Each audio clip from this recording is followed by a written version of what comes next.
Authorities are deploying enforcement officers to take tougher action against diners who don't return their used trays and crockery at places such as hawker centres. First-time offenders get written up, while repeat offenders, well, they will either face fines or face the court. Clara Lee tells us more. In just the first hour of patrolling at this hawker centre, this enforcement officer nabbed 4 patrons. Their offence? Not returning their used trays and crockery. When I approached them and asked for particulars, they complied instantly. And they claim that they are in a rush for time, so they didn't return the tray. But I told them that that's not an excuse. The effort is part of enhanced enforcement kicking off today against diners who don't pick up after themselves. What's known as table littering. Plainclothes officers are deployed to hawker centres, coffee shops and food courts across Singapore. They're armed with a tablet and a small camera to record the exchanges.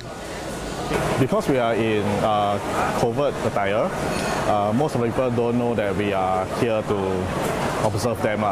So that's, in a way, it's actually better for us to catch people who think that they can leave behind and walk away, thinking that there's no enforcement officers around.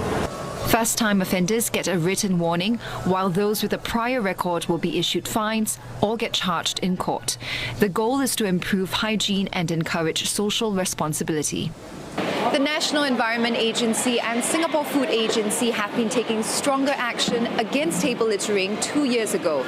Since then, they say the average tray and crockery return rate at hawker centres like this one has increased to about 91%. Authorities say the tougher rules ensure that the good efforts of the majority are not marred by the inconsiderate behaviour of a few. But customers say this might not bring a lasting impact.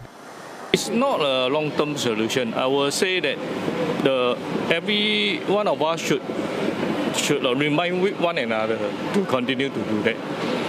Everything starts from home. If everyone has a good habit, then you don't need this enforcement.